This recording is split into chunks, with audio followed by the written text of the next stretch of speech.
जय हिंद। आज की इस वीडियो में हम लोग मैट्रिक बोर्ड परीक्षा 2024 के साइंस यानी विज्ञान के मोस्ट वीवीआई ऑब्जेक्टिव क्वेश्चन को कराने वाले हैं।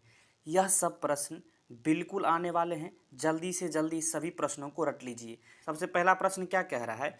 मानव में नर जनन ग्रंथि कहलाता है। मानव में नर जनन ग्रंथि कौन सा कहलाता है? तो इसका राइट आंसर क्या हो जाएगा मेरे भाई? तो इसका राइट आंसर ऑप्शन सुनिए पहले। ऑप्शन ए है वृषण, ऑप्शन बी है अधिवृषण, ऑप्शन सी है शुक्राशय और ऑप्शन डी क्या है? शुक्र जनन नालिका। तो इसका राइट आंसर क्या हो जाएगा? ऑप्शन ए वृषण। मानव में नर जनन ग्रंथि जो है वृषण कहलाता है। क्लियर है? चलिए चलते हैं अगले प्रश्न की ओर। दूसरा प्रश्न अब आपके सामने क्या है? स्वपोषी स्वपोषी पोषण होता है। स्वपोषी पोषण क्या होता है? प्रश्न यह कह रहा है। ऑप्शन ए आपके सामने है पौधों में, ऑप्शन बी है कवक में, ऑप्शन सी है प्रोटिस्टा में और प्रोकैरियोटस में और ऑप्शन डी क्या है? ए और सी दोनों में। तो स्वपोषी पोषण जब भी पूछे मेरे भाई तो इसका सही आंसर आपको क्या लगाना है? ऑप्शन ए पौधों में। पौधों में जो है स्वपोषी पोषण होता है। क्लियर है? समझ में आ गया? चलिए चलते हैं अगले प्रश्न की ओर। अब अगला प्रश्न अब आपके सामने क्या दिया है? ग्लाइकोलाइसिस। यहाँ देखिए ग्लाइकोलाइसिस कह रहा है किस में होता है। तो ग्लाइकोलाइसिस किस में होता है मेरे प्यारे भाई? तो ग्लाइकोलाइसिस किस में होता है? ऑप्शन ए है माइटोकॉन्ड्रिया में, ऑप्शन बी है कोशिका द्रव में, ऑप्शन सी है गोल्गी कॉम्प्लेक्स में और ऑप्शन डी क्या है? क्लोरोप्लास्ट में। तो ग्लाइकोलाइसिस जो है हमेशा जो है किस में होता है मेरे भाई? इसका राइट आंसर क्या हो जाएगा? ऑप्शन नंबर बी कोशिका द्रव में ग्लाइकोलाइसिस होता है। क्लियर है? समझ में आ गया? चलिए चलते अगले प्रश्न की ओर। चौथा प्रश्न अब आपके सामने क्या दिया है? यहाँ से पढ़िए क्या कह रहा है? तंत्रिका तंत्र की संरचनात्मक एवं कार्यात्मक इकाई को क्या कहते हैं? बहुत ही जबरदस्त प्रश्न है मेरे भाई। तंत्रिका तंत्र की संरचनात्मक एवं कार्यात्मक इकाई को क्या कहते हैं? ऑप्शन ए है न्यूरॉन, ऑप्शन बी है डेंड्राइट, ऑप्शन सी है नेफ्रॉन और ऑप्शन डी क्या है? साइटोन। तो ये सबसे महत्वपूर्ण प्रश्न है। इसका क्या सही आंसर हो जाएगा? ऑप्शन ए न्यूरॉन जो है तंत्रिका तंत्र की संरचनात्मक एवं कार्यात्मक इकाई होता है। क्लियर है? समझ में आ गया? चलिए चलते हैं अगले प्रश्न की ओर। देखिए मेरे भाई पांचवा प्रश्न अब आपके सामने क्या दिया है? यहाँ से पढ़िए। कह रहा है कौन सा एंजाइम जो है वसा प्रक्रिया करता है। मतलब कौन सा एंजाइम जो है वसा प्रक्रिया करता है? तो ऑप्शन ए क्या दिया गया अपने सामने? एमाइलेज, ऑप्शन बी दिया है ट्रिप्सिन, ऑप्शन सी दिया है पेप्सिन और ऑप्शन डी लाइपेज। तो वसा का जब भी चर्चा हो तो इसका राइट आंसर क्या हो जाएगा? Option D lipase. वसा एंजाइम का प्रक्रिया कौन करता है? तो लाइपेज करता है। क्लियर है मेरे भाई? समझ में आ गया? चलिए चलते हैं अगले प्रश्न की ओर। देखिए छठा प्रश्न अब आपके सामने क्या है?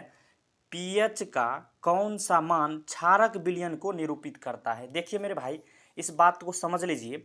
ये जो है क्षारक विलयन जब भी पूछे तो ये 7 से ऊपर जितने भी संख्याएं होते हैं 14 तक जो है क्षारक विलयन को निरूपित करता है और 7 से कम जो है जितने भी संख्या होते हैं वो सभी किसको विरूपित करते हैं? अम्लीय क्षार अम्लीय को। क्षारक विलयन क्या हो गया? 7 से ऊपर और 7 से कम क्या हो जाएगा? अम्लीय विलयन। और 7 क्या होता है? उदासीन। तो यहाँ से ऑप्शन में देखिए क्षारक विलयन कह रहा है तो 2 तो अम्लीय हो जाएगा। ऑप्शन ए में 2 दिया है वो तो अम्लीय होगा। ऑप्शन बी दिया है 7, 7 क्या होता है? उदासीन होता है, न्यूट्रल होता है। ऑप्शन सी क्या दिया है? 13, ये 7 से अधिक है तो ऑप्शन सी करेक्ट हो जाएगा। और ऑप्शन डी क्या है? 6, तो मतलब 7 से कम है ये अम्लीय। तो इसका राइट आंसर क्या हो जाएगा? क्षारक विलयन। जब भी क्षारक विलयन पूछे तो आपको 7 से ऊपर वाला लेना है और अम्लीय विलयन जब भी पूछे तो 7 से नीचे वाला। जब भी उदासीन पूछे तो क्या लेना है? उदासीन के लिए आपको 7 लेना है। क्लियर है? समझ में आ गया? चलिए चलते अगले प्रश्न की ओर। इस प्रश्न को पढ़िए। सातवां प्रश्न क्या रहा है? जल के एक अणु में हाइड्रोजन एवं ऑक्सीजन के परमाणुओं की संख्या का अनुपात क्या है? अब एक बात बताइए मेरे भाई, जल का जो है अनुसूत्र क्या होता है? H2O। क्लियर है? इस चीज को समझिए। ऑप्शन ए दिया है 1:1, ऑप्शन बी दिया है 2:1, ऑप्शन सी 3:1 और ऑप्शन 4 1:2। तो देखिए H2O कह रहा है ना, तो ये H2O कंप्लीट क्या होगा? एक अणु हो गया।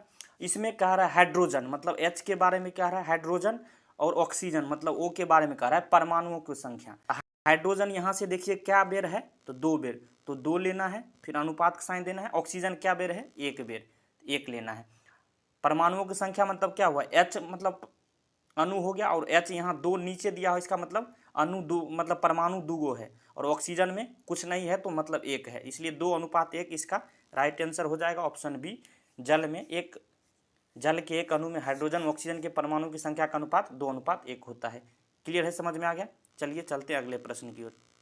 पिछले प्रश्न में मैंने समझा दिया है अम्लीय ऑक्साइड के विलयन का पीएच मान क्या होना चाहिए। तो अभी मेरे भाई आप खुद बताइए, कमेंट बॉक्स में बताइए अम्लीय ऑक्साइड के विलयन का पीएच मान कितना होना चाहिए। तो 7 से कम बताए हैं, 7 से कम जो भी होगा सब अम्लीय ऑक्साइड होगा। और 7 क्या होता है, उदासीन होता है, न्यूट्रल होता है, 7 से ऊपर क्षारीय ऑक्साइड। क्लियर है।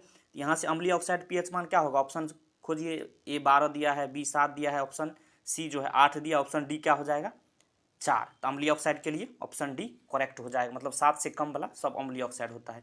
क्लियर है, समझ गए मेरे भाई। चलिए चलते हैं अगले प्रश्न की ओर। 9वां प्रश्न क्या है, सबसे कठोर प्राकृतिक पदार्थ कौन सा है। सबसे बेहतरीन प्रश्न है मेरे भाई, बहुत बार पूछा जा चुका है, इस प्रश्न को आप इग्नोर नहीं कर सकते हैं। तो सबसे कठोर प्राकृतिक पदार्थ जब भी पूछे, ऑप्शन आपके सामने है, ए चांदी, ऑप्शन बी है लोहा, ऑप्शन सी है हीरा, ऑप्शन डी क्या है कोयला।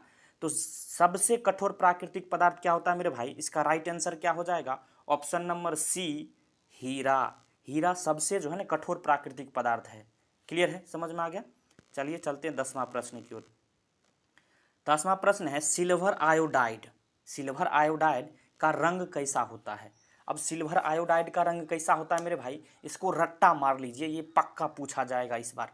सबसे बेहतरीन प्रश्नों में से एक है मेरे भाई। ऑप्शन ए में दिया है श्वेत, ऑप्शन बी है पीला, ऑप्शन सी है लाल, ऑप्शन डी है हरा। तो सिल्वर आयोडाइड का रंग कैसा होता है मेरे भाई, आप जानते होइएगा, ऑप्शन नंबर 20 का राइट हो जाएगा, पीला होता है सिल्वर आयोडाइड का रंग। तो मेरे भाई एक बात बताइए, जो मैंने टॉप 10 प्रश्नों को बताया है, आपको 10 में से कितना सही हुआ है आप कमेंट बॉक्स में ज़रूर बताएं। अगर 10 में से अगर आप 5 से ऊपर सही कर पा रहे हैं, 6 से ऊपर सही कर पा रहे हैं, तो आपकी तैयारी बेहतर है, क्योंकि सभी बेहतरीन प्रश्नों को हमने इसमें कवर किया है। अगर वीडियो आपको अच्छा लगा हो तो एक लाइक करिएगा, चैनल पर नए हैं तो सब्सक्राइब कर लीजिए, क्योंकि इस तरह का वीडियो आपको हमेशा मिलता रहेगा। वीडियो देखने के लिए धन्यवाद, मिलते हैं नेक्स्ट वीडियो में, तब तक के लिए जय हिंद जय भारत।